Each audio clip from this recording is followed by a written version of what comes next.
Now, the senators passed a bill amending the 2024 Appropriation Act to extend the implementation of its capital component from June 30 to December 31st, 2025. Now, the bill, titled "A Bill to Amend the 2024 Appropriation Act to Further Extend the Capital Components of the Act," first read during plenary on Tuesday and granted accelerated passage, was presented by the chairman of the Senate Committee on Appropriation, Senator Abdullahi Solomon. After its first reading, the Senate suspended its rules to allow the bill scale second and third reading on the same day, citing the need to give ministries, departments, and agencies more time to complete procurement processes and capital projects. However, the debate on the floor wasn't without concerns. Lawmakers, including Senators Yahaya, Abdullahi, Abamoro, and Seriake Dickson, warned against the repeated extension of capital projects' timelines, calling it a worrying trend. Senator Abamoro said the legislature risks ridicule if it fails to address release delays by the Ministry of Finance, while Senator Dickson called for an investigation into why implementation continues to stall, blaming political distractions ahead of 2027. Despite these concerns, the Senate proceeded with a clause-by-clause review of the bill in the Committee of the Whole. After consideration, the Senate leader moved for its third reading, seconded by the minority leader, and the bill was subsequently passed. Still in Abuja, President Bola Tinubu has inaugurated the newly constructed right-hand service carriageway of Inner Northern Expressway from Ring Road 3 to Outer Northern Expressway in Abuja. Represented by Deputy Senate President Barao Jibrin, the president expressed the hope that the road will be used not just as a means of transport, but as an access to economic prosperity. FCT Minister Nyesom Wike said the FCT ministry leadership will continue its bid to improve the physical outlook of the capital city. It is my honor to officially commission the right-hand service carriageway of the Inner Northern Expressway from RR3 to the Murtala Mohammed Expressway for the benefit of FCT residents and our great generation. Thank you, and may God bless the Federal Republic of Nigeria. Inner Northern Expressway, INEC, from Ring Road 3, RR3 to Outer Northern Express, Murtala Mohammed Expressway, was officially commissioned by His Excellency Bola Ahmed Tinubu, GCFR, President, Commander-in-Chief of the Armed Forces of the Federal Republic of Nigeria, on Tuesday, the 24th day of June 2025. Road infrastructure is the driver of any economic growth. Investors will come when there are roads. If there are no roads, no investor will come, because their duty is not to come and do roads for you. You have to provide the basic infrastructure. And that's why we continue to thank Mr. President. Today is the 10th day, Mr. President, to commission projects. He has come personally 5 times, 5 days. Today, you are representing him. The Speaker has represented him. The Senate President has also represented him. 10 good days, that is 10 projects, the remaining 7 projects, because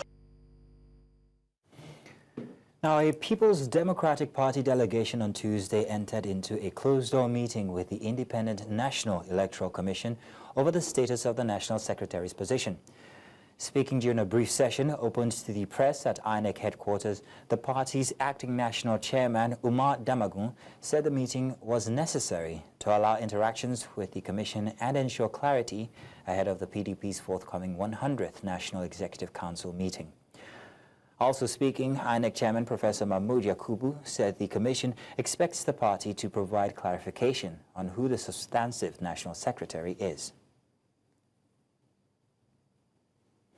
Away from that now, teachers from unity colleges across the country on Tuesday barricaded the entrance of the Ministry of Finance headquarters in Abuja. They say despite repeated appeals, the ministry has refused to release 3 years' salary arrears owed them, an action that has brought untold hardship to them and their families. They're calling on the federal government to release their funds and pay them what rightfully belongs to them.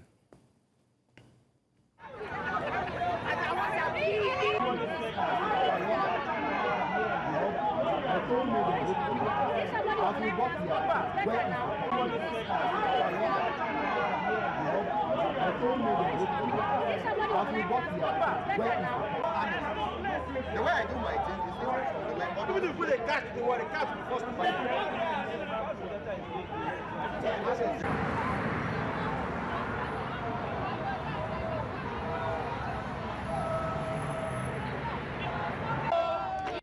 We are asking that our arrears be paid now. We have been working for that long. Our own children cannot attend the same school where we teach. We are owing our landlords. We took loans to survive all these years. The loan is accumulating, interest is accumulating, and nobody seems to even have the milk of human kindness to think that these people need to survive.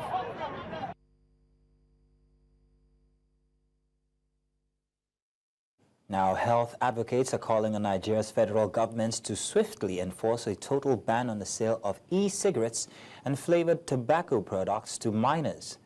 The call follows a peaceful demonstration at the Federal Ministry of Health in Abuja, where campaigners pushed for urgent action to curb youth access to harmful tobacco alternatives. They are appealing to the ministry alongside the Federal Competitions and Consumer Protection Commission to enforce stricter buying identification, that's stricter buyer identification measures, and regulate access to vaping products across the country.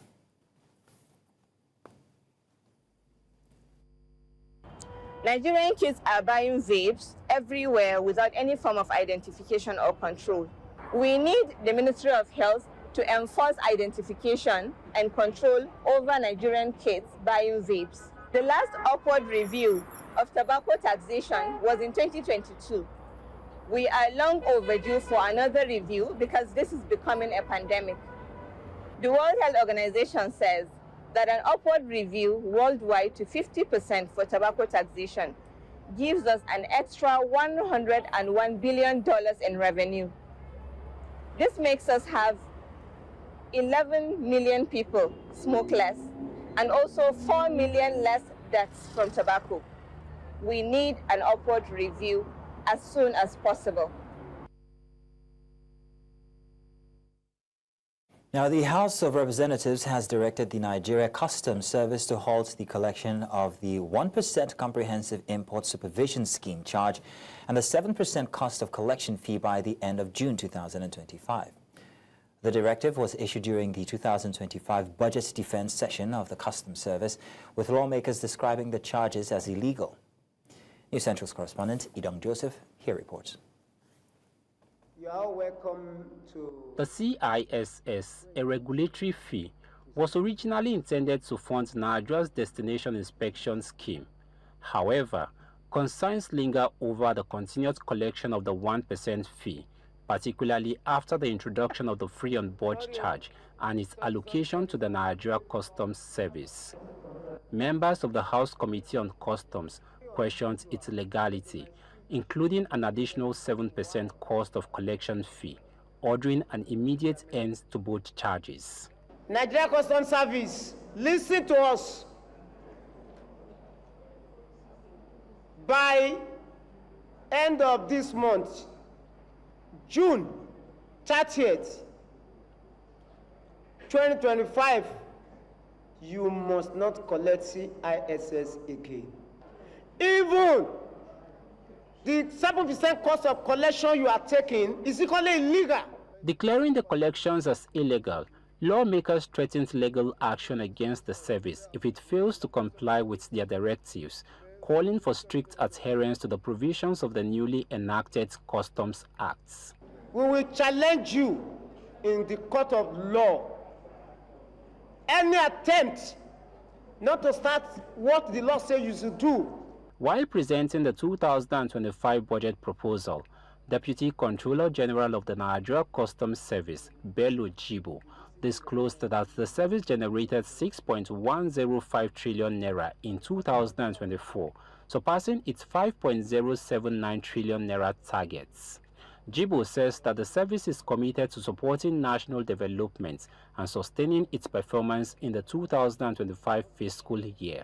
Our target for 2025, sir, again, is 6.584 trillion, consisting of 3.853 trillion for federation, 1.081 billion for non-federation, and 1.650 trillion for import VAT. Meanwhile, the committee approved 1.132 trillion naira as the operational cost of the customs service for 2025 and announced plans to convene a joint meeting with the Senate and the Minister of Finance to resolve the ongoing charges collection controversy. In Abuja for News Central, I am Idong Joseph. Coming up, federal governments to set up Media and Information Literacy Institute in Abuja. We'll bring you the details in a moment. Do stay with us. Welcome back. Now we go back to our very first story where we told you that the Senate has passed a bill amending the 2024 Appropriation Act to extend the implementation of its capital components from June 30 to December 31st, 2025. Now joining us, we have Murphy Abaduni, a public affairs analyst. He joins us from Lagos. Murphy, you're welcome. Thank you very much for joining us. Thank you. It's my pleasure. Grand. Murphy, so let's start by talking about this. What implications do you think this extension, that's of capital components, what do you think that this will have on ongoing projects in Nigeria? Thank you very much. What this simply means is that ongoing projects, though depending on the angle you are going to look at it from, one may think that this may be in favor of ongoing projects because this means that the executive arm of government is going to now have more time to enable them catch up with especially the financing of ongoing projects.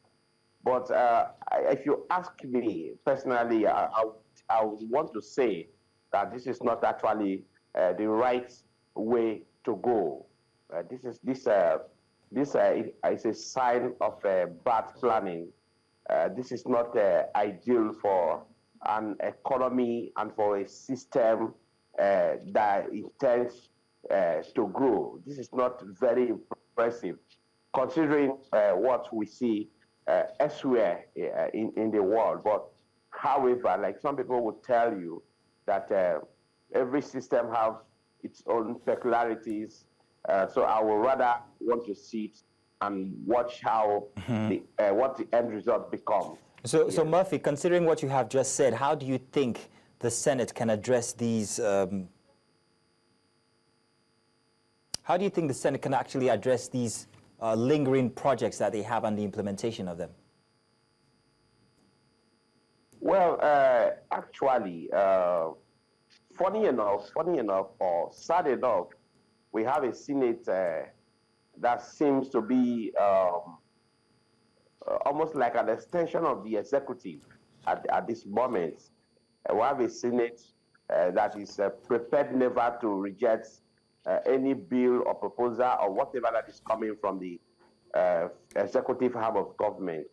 Although I'm not one of those who would subscribe to the executive arm of government disagreeing with the legislative arm unnecessarily. But even at that, they are different arms of government and they operate independently from each other.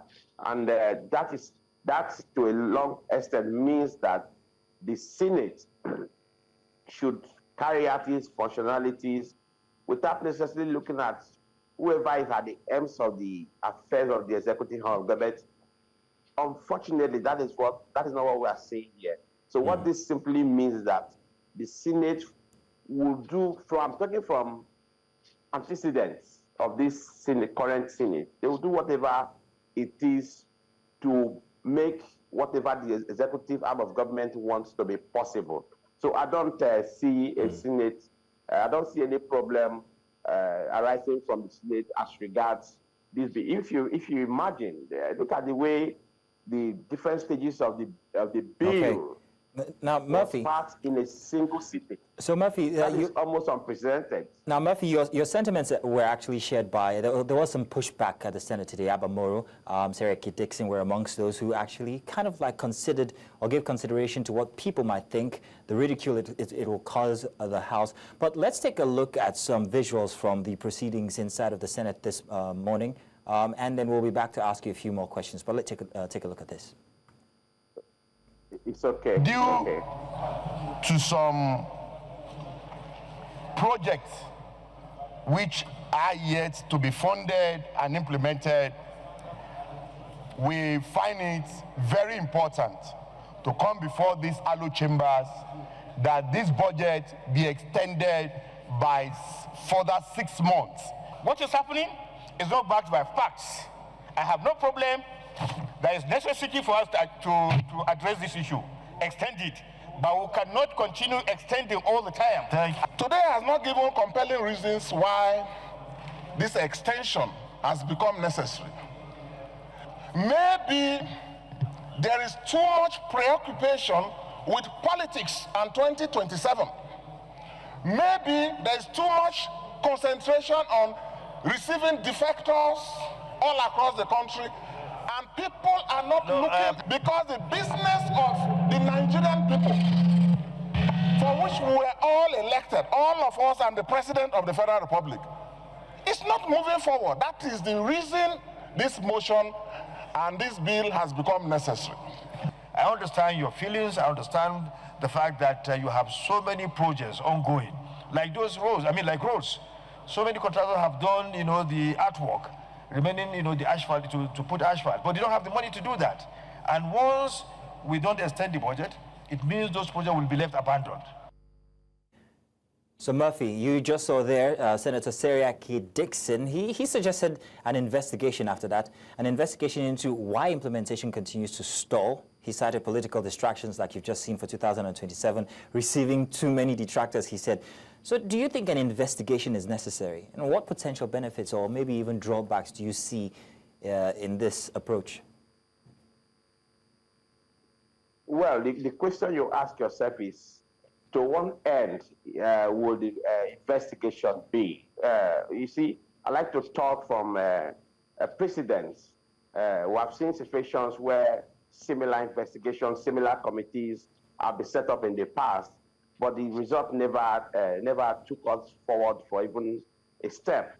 So if you ask me, I would say that Nigerians, especially those who have sent these persons to the House of to the Senate, who have sent these persons to the executive arm of government, should open their eyes wider, should begin to get more worried about the kind of persons that represent them at the different arms of government, because fine, senators like Seriake Dickson may have some very good points. They may have reasons why things shouldn't be done this way, but at the end of the day, I can tell you that they are just lone voices. They are minority voices in the House, and whatever they are asking for may not necessarily see the light of the day. Well, Murphy Abadoni, we want to say thank you very much for being with us here on the news to give us your 2 cents on the issue. Thank you. It's my pleasure. It's my pleasure. Now, the federal government has concluded plans to set up a Category 2 Institute for Media and Information Literacy to help address the impact of generative artificial intelligence, disinformation, and also the evolving role of citizens journalism, which have been described as major challenges facing the dissemination of factual-based news content in the digital age. Now, this was made known during the 70th anniversary Gala Award Night and book presentation of the Nigerian Union of Journalists in Abuja. News Central's correspondent Aishat Salihu, here reports. It is a gathering to honor the outstanding role journalists and journalism play in upholding Nigeria's 26-year-old democracy and the journey to independence from the British colonial rule in 1960. To advance the media landscape, journalists and media practitioners were tasked to overcome challenges faced by the media in the digital age, as responsible journalism creates a foundation for democracy to thrive, helps to promote national cohesion, and build public trust in democratic institutions. The NUJ and Nigerian journalists have actually produced great patriotic Nigerians whose impact in the overall development of our country and the profession itself cannot be overemphasized, such as, again, Alhaji L.K. Jakonde, who was also the second Republic Governor of Lagos State. These individuals and many more, including past presidents and past leaders of the union that are here seated today, have played a crucial role in shaping what the NUJ today has become. We are collaborating with UNESCO to establish here in Abuja a Category 2 Media and Information Literacy Center, the first of its kind anywhere in the world. When operational, this institute will be a transformational resource that will serve and advance the cause of ethical journalism in Nigeria. With the role of journalism in Nigeria now increasingly being placed under scrutiny, the need for press freedom has been described as apt, while journalists are being tasked to embrace innovation in their reporting practices. We honor our past leaders and members whose selfless contribution laid the ground for this formidable union. They faced incredible odds and challenges, yet their commitment to journalistic values never wavered. Many of those esteemed personalities have sadly passed on, but their legacies endure, vibrant and inspiring in our ongoing struggle for press freedom and the right of journalists across our beloved country, Nigeria. When other people are painting the narratives of Nigeria to suit their own mindset, we must say no and begin to tell our own stories in our own way. And the NUJ has a critical role to play. This is why the NIPR is partnering with NUJ for us to man the reputation gate of the Federal Republic of Nigeria. The celebration is a landmark moment in the union's history, with awards presented to individuals for their outstanding contributions and support to the profession across the years. Also, a book titled The Bleeding Ink, which documented the union's legacy, was launched during the event. In Abuja, for News Central, Aishat Salihu. Despite Nigeria's oil wealth and rising GDP, poverty is worsening for millions. The World Bank says more Nigerians will fall into extreme poverty by 2027, a sharp contrast to government assurances of progress. Here News Central's Suwesi Anyo reports. Nigeria's GDP is expected to exceed $500 billion in 2025, but that wealth isn't reaching most people. According to the World Bank, more than 54% of Nigerians now live below the poverty line. We need to dimension the issue of poverty in Nigeria under what I call 4 elements. Number 1 is to actually understand what is poverty in Nigeria.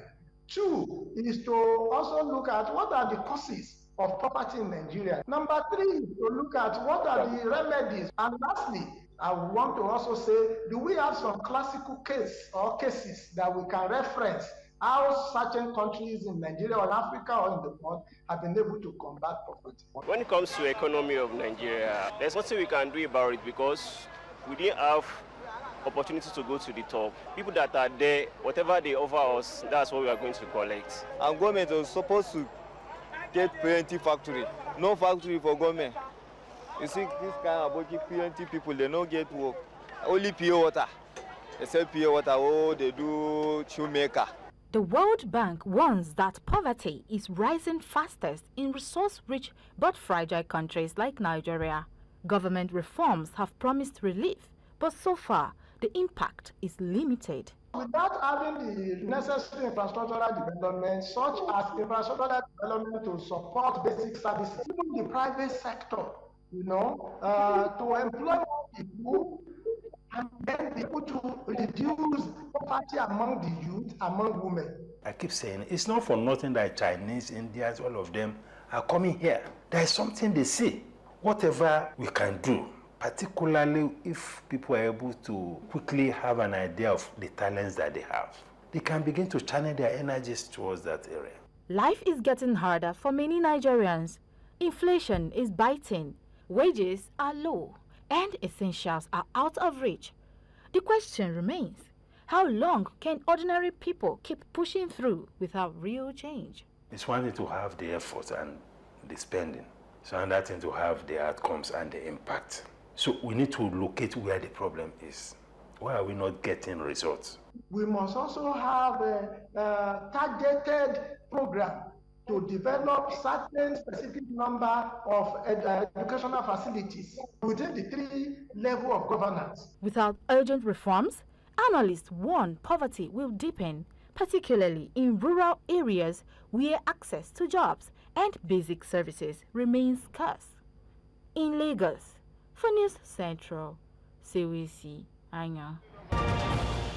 Welcome back. Now, the state in the Senzo Meyiwa murder trial believes that accused number 3 is the second intruder who entered the home of Meyiwa's then-girlfriend in 2014 and fatally shot the Bafana goalkeeper. This line of argument is tied to the testimony of a now-deceased witness who stated that he saw a man fleeing the scene with a visible gold tooth.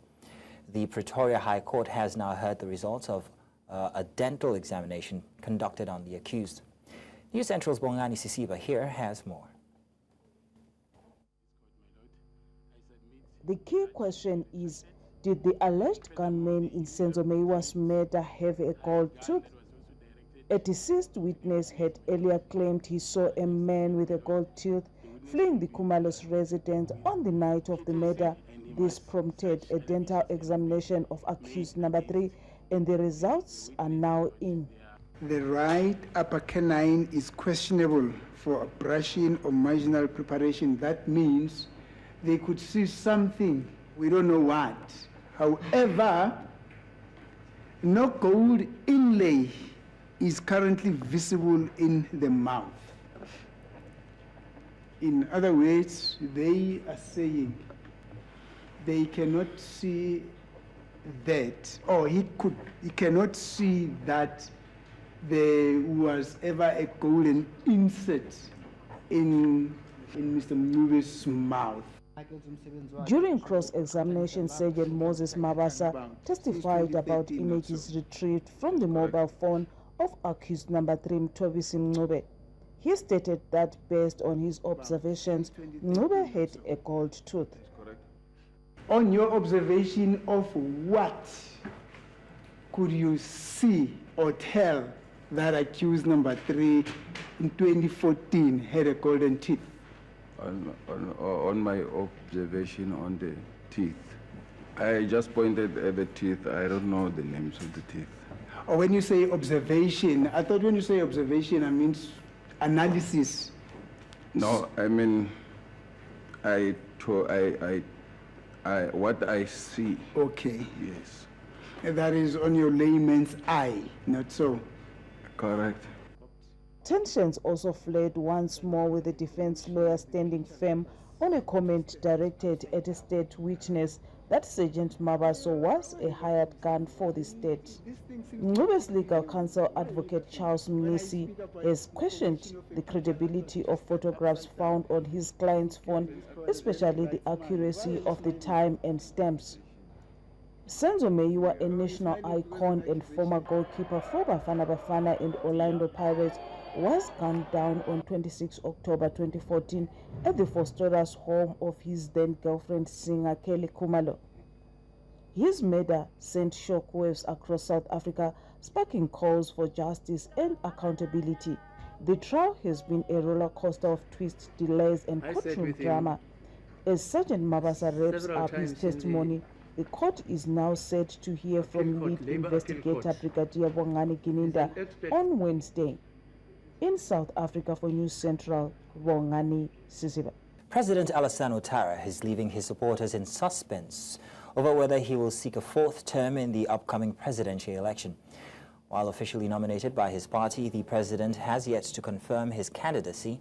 Speaking to a packed stadium of supporters in Abidjan on Monday, Ouattara told the crowd he would make his decision in the coming days, following careful thought and reflection. As election day approaches on October 25, the nation awaits for Ouattara's final announcement, which will determine the next chapter in the country's political future. Je veux donc vous dire aujourd'hui ceci. Je veux vous dire ceci.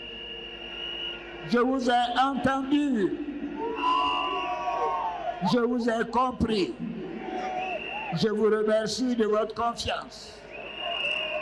Je prendrai dans les jours qui viennent. You're welcome back. Time for World Wrap. Tragedy in Syria's capital, Damascus, where a gunman and suicide bomber attacked a packed church service, killing at least 22 people. It's the first time a place of worship has been directly targeted like this in the capital since the start of the civil war. For News Central international correspondent Afia Hagen here has more. Panic and devastation inside St. Elias Orthodox Church in Damascus, where worshippers had gathered for a Sunday service.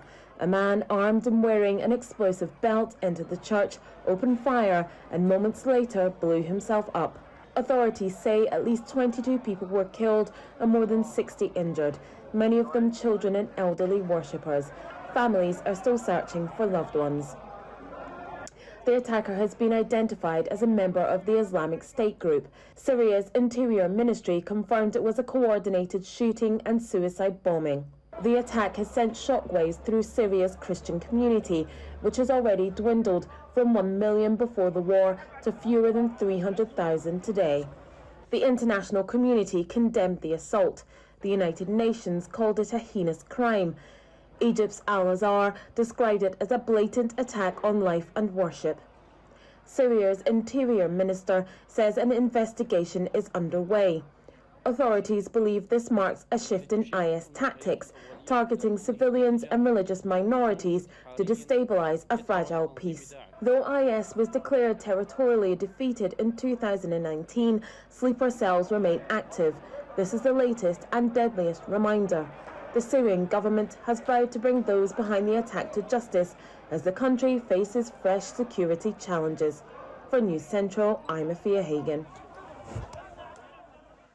Israel has threatened to retaliate after accusing Iran of violating a newly agreed ceasefire by launching another missile barrage, an allegation Iran strongly denies. Now, the truce announced by U.S. President Donald Trump took effect on Tuesday, but Israeli officials say at least 4 people were killed in southern Israel after a ballistic missile struck an apartment building. Just 4 hours, both nations confirmed the ceasefire. Details here in this report. In a dramatic turn of events, the world watches closely as a fragile peace begins to take shape in the Middle East. Only days ago, the region was on edge, all-out war, missiles raining down, cities in ruins, and lives shattered amidst rising hostility between Israel and Iran. We struck at the heart of Iran's nuclear weaponization program. We targeted Iran's main enrichment facility in Natanz. We targeted Iran's leading nuclear scientists working on the Iranian bomb. We also struck at the heart of Iran's ballistic missile program.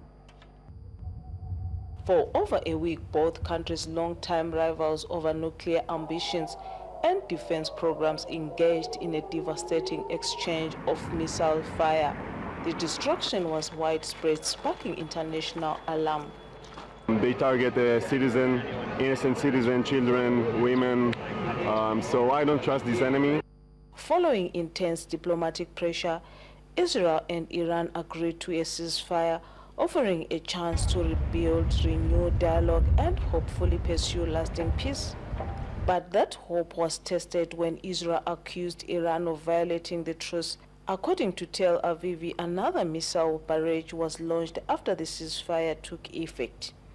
Iran, however, has denied the allegations. Its top military officer, General Abdullahi stated no missiles have been fired towards Israel since the agreement was announced. Iran's Supreme National Security Council has also issued a statement urging all sides to end hostilities, warning that any further aggression will be met with a decisive and firm response. The ceasefire follows Iran's Monday night missile strike on U.S. military base in Qatar, framed as retaliation for alleged American attacks on Iranian nuclear facilities. Trump dismissed the strike as weak and expected, but went on to confirm the truce between Israel and Iran on his social media account. Meanwhile, President Trump has issued a warning to Israel not to drop bombs on Iran following the ceasefire. But I'm not happy that Israel's going out now. There was one rocket that I guess was fired overboard. It was after the time limit and it missed its target. And now Israel's going out. These guys got to calm down. Ridiculous. I don't know where does it begin. Everyone is fighting. Where does it begin? Everybody wants to say it began here, it began here, it began there. Who cares? We human beings just want to live well. It doesn't matter whether you're Arab, Muslim, Jew, Palestinian, in Gaza. Look at the ramification. Is it worth it? I don't think so. I mean, violence breeds more violence. That's the thing. And it's all the time violence and breeding more violence.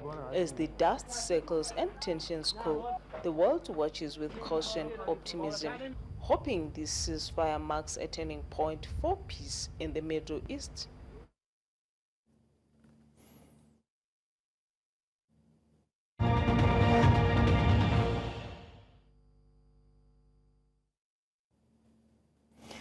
Now, it is often said that children represent the future, and embracing that belief, United Capital has introduced the Children's Investment Fund, a Naira-denominated open-ended mutual fund designated to help parents secure long-term financial growth for their children's future. News Central's business correspondent Chamunda Beng has more details. Children aren't just the most precious assets we have, but also the most valuable investments we can make in our future. Investing in children is not just a moral obligation, it's a strategic decision that can shape the future of our communities, our nations, and our world. The Children's Investment Fund launched today in Lagos is designed to provide capital growth, steady income, liquidity and security through a well-diversified portfolio. It strategically invests in a balanced mix of government and corporate bonds, equities and money market instruments to ensure financial stability and long-term returns. The outlet, we have both money market and the capital market. And the reason why we've done that is to diversify, one, the risk. Number two is to ensure that we're able to improve the return. You agree with me, in the last 2-3 years, our capital market has surpassed the inflation in Nigeria. So what we are trying to do is to ensure that we have a product that will meet and if possible surpass the inflation in terms of return. So the combination of the products of the investment outlet is just to ensure that we have both in the money market and the capital market to enable us balance the risk and increase the return. Whenever you need your money, you can have access to it. In today's world, financial security is just as important as emotional and academic support. MD and CEO of United Capital Asset Management Limited, Dr. Odiri Ogini, further emphasizes the need for parents to make smart financial decisions concerning their children. The purpose behind the fund is to help parents to be more intentional and to have a way to invest systematically for the financial needs of the children. Today we know that education is expensive. We know that healthcare is expensive.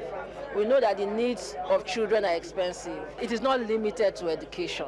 It's a comprehensive financial tool, to plan towards the financial needs of your child. And that needs goes beyond education. We know education is one of the biggest needs, but it's not the only needs. By building a diverse portfolio, parents can ensure long-term growth stability and financial independence for their children. A well-balanced investment strategy combining stocks, bonds, mutual funds, and other financial instruments not only helps secure wealth, but also shields against market uncertainties. Reporting for News Central Lagos, I am Chamun Dabeng. And that's all this hour. But before we go, let's take another look at some of the major stories. The Senate has extended the implementation of 2024 budget capital projects by 6 months. And PDP leaders have taken one more step to resolve party crisis and met INEC behind closed doors to resolve national secretary dispute.